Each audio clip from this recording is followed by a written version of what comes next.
Fala rapaziada, aqui é Cícero Trum e hoje a gente vai falar sobre o Flamengo, que foi campeão brasileiro de 1992. E esse vídeo foi uma sugestão de Batuque Carioca 236. E o time do Flamengo chegava com moral para essa competição, porque havia sido campeão do Campeonato Carioca no final de 1991.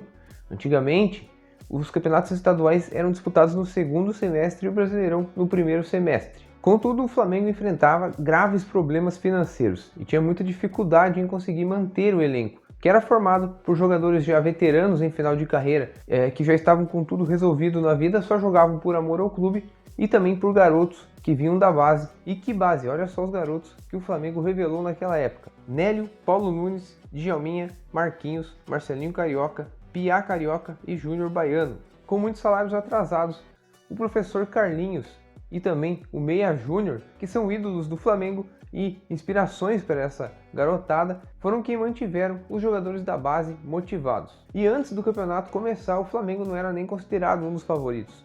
O Vasco tinha um grande time aí com Bebeto, Edmundo e companhia. O São Paulo havia sido campeão brasileiro no ano anterior e em 92 estava ainda mais forte, tanto é que acabou sendo campeão da Libertadores e também do Mundial naquele ano.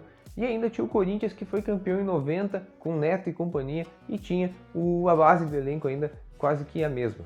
O Brasileirão da época tinha duas fases. A primeira com 19 rodadas, onde todos os times se enfrentavam. Depois 8 times se classificavam e eram divididos em dois grupos. Nesses dois grupos haviam jogos de ida e volta, e quem somasse mais pontos em cada grupo fazia final. O Mengão começou bem o campeonato e se firmou entre os 8 melhores.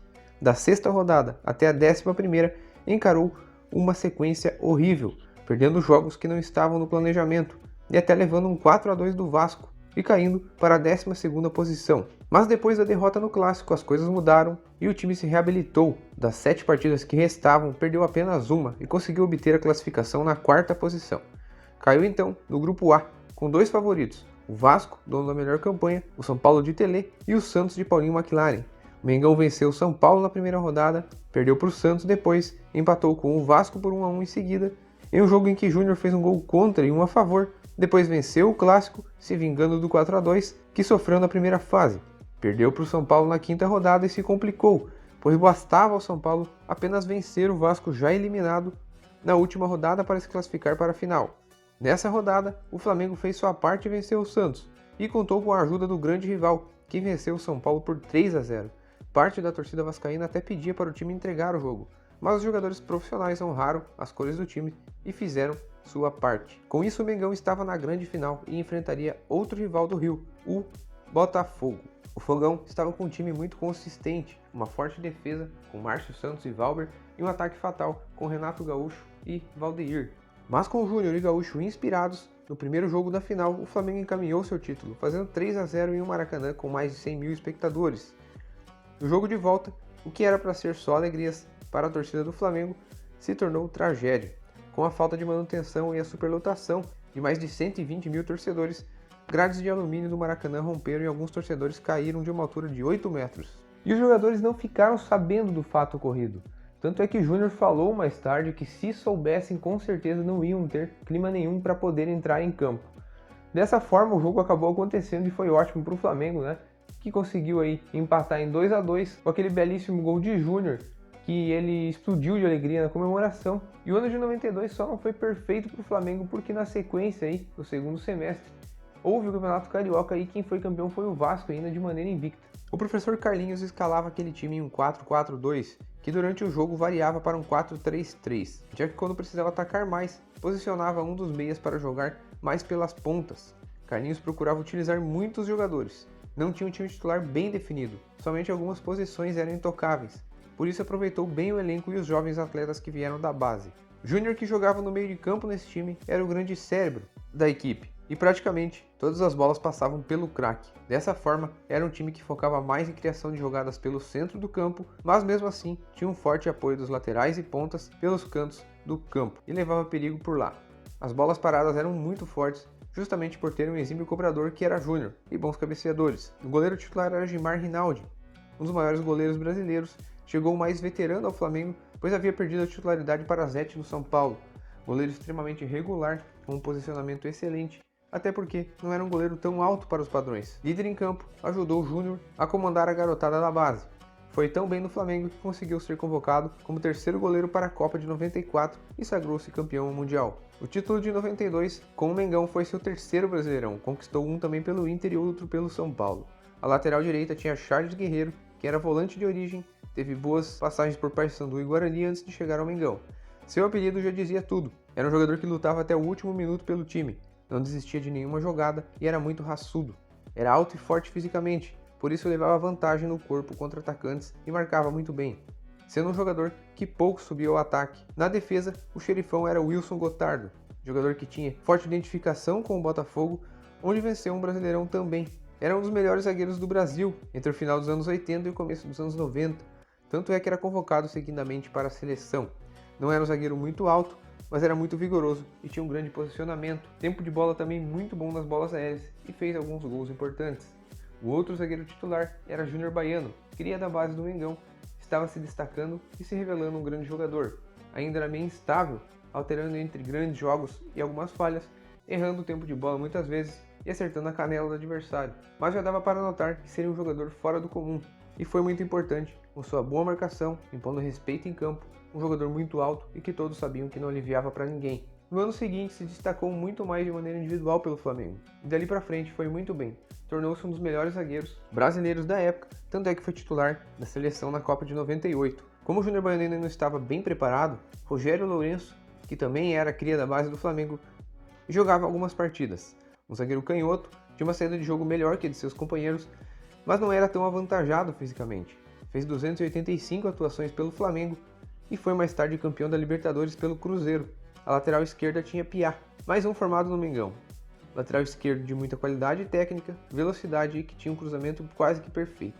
Dava muitas assistências para gols. O atacante gaúcho mesmo é que se beneficiava muito do apoio de Piá. Era uma grande promessa do futebol brasileiro, mas assim que saiu do Flamengo não conseguiu mais repetir as grandes atuações e rodou por muitos clubes sem sucesso. Piá jogou em muitas ocasiões também como ponta esquerda, e quando ele atuava na ponta, Fabinho fazia lateral esquerda. Era um volante de origem, de bom passe e futebol burocrático, mas eficiente. Fez mais de 250 jogos com o manto rubro-negro, era mais um menino da base do Mengão e foi mais tarde campeão da Libertadores com o Cruzeiro e da Copa do Brasil com o Grêmio.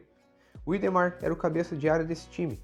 Destacou-se no Goiás no final dos anos 80, chegou até a ser convocado para a seleção brasileira e em 89 foi para o Flamengo e se firmou no clube carioca exatamente no ano em questão, 92. Corria por dois naquele meio de campo, protegendo-o e dessa forma dando liberdade para os meias se preocuparem apenas em criar jogadas. Era um atleta de muita raça. O Maestro Júnior comandava o meio de campo, jogador que dispensa apresentações, um dos melhores laterais brasileiros da história, que já veterano e sem o mesmo vigor de antigamente, tinha 38 anos em 92, foi posicionado no meio de campo e brilhou com sua técnica, visão de jogo, passes perfeitos e principalmente a liderança. Foi o craque do campeonato, com todos os méritos, ídolo imortal do Flamengo, com mais de 800 atuações pelo clube de coração. Júnior ainda jogou mais um ano, tentando conquistar mais uma Libertadores, mas parou nas quartas de finais para o campeão São Paulo e em seguida se aposentou do futebol. Zinho era o outro integrante do meio de campo, um jogador que dispensa apresentações, campeão mundial de 94, que era importantíssimo para cadenciar o jogo no meio de campo, distribuir a bola para os atacantes, pontas e laterais, e que ainda aparecia para finalizar com maestria, com sua perna esquerda, o tempo todo próximo da área. Fez 470 partidas vestindo a camisa do Flamengo e após o título transferiu-se para o Palmeiras, da era Parmalat, onde também venceu 2 Brasileirões. A outra vaga no meio-campo era disputada por Marquinhos, mais um da base do Flamengo, meia de muita técnica e que estava em grande fase. Inclusive foi convocado para disputar a Copa América de 93 pela seleção brasileira. Djalminha era ainda uma joia, sendo lapidada, que entrava mais no segundo tempo dos jogos e mostrava sua categoria, repertório de dribles e dava show. Mas Carlinhos estava lançando o craque aos poucos. Outra opção era Anélio, que era um garoto que acelerava muito o jogo e partia para cima dos marcadores. Podia jogar também como meio atacante e brilhou nos anos seguintes com a camisa do Flamengo. Como atacante de movimentação, Paulo Nunes, o Diabo Loiro, infernizava as defesas adversárias com sua velocidade e disposição, se doava ao time e mais ajudava na criação e nas assistências do que buscava finalizar jogadas. Deixou o clube da Gávea em 94 e teve uma carreira de sucesso atuando por Grêmio e Palmeiras. Para finalizar, este time inesquecível gaúcho era o centroavante, ídolo da torcida, era um centroavante oportunista que finalizava muito bem. Diferente dos garotos do clube, que já começaram voando assim que entraram no profissional, Gaúcho também foi formado pelo Flamengo, mas teve que rodar por muitos clubes até se firmar no Flamengo. Teve uma passagem curta pelo Boca e voltou com tudo ao time carioca. Fez quase 200 partidas pelo clube, marcando 98 gols. Incrível a quantidade de jogadores que o Flamengo revelou em uma só safra. Chegava a faltar espaço no time para encaixar tantos bons jogadores. Mas o professor Carlinhos não quis apressar as coisas e foi lançando aos poucos esses jovens, né? Nem todos conseguiram jogar muitos jogos aí nessa campanha e dessa forma Carlinhos não lançou eles em um momento inoportuno. A sequência do Flamengo não foi boa, né? O time mesmo ganhando títulos não conseguiu se estabelecer financeiramente e acabou se desfazendo de todos esses jogadores aí aos poucos. Acabou fazendo o básico para se manter aí na Série A nos próximos anos e acabou ficando com uma lacuna aí de títulos importantes nesse período aí dos anos 90. Como eu sempre falo, amigos, se vocês tiverem alguma sugestão de algum time ou seleção para eu trazer aqui no canal e a gente relembrar como jogava e o título que conquistou, é só colocar aí na descrição que eu venho estudar esse time e a gente faz aqui no futuro. Eu espero que tenham gostado desse vídeo e se gostaram eu peço que me ajudem se inscrevendo no canal e também curtindo esse vídeo. Muito obrigado pela atenção e um abraço.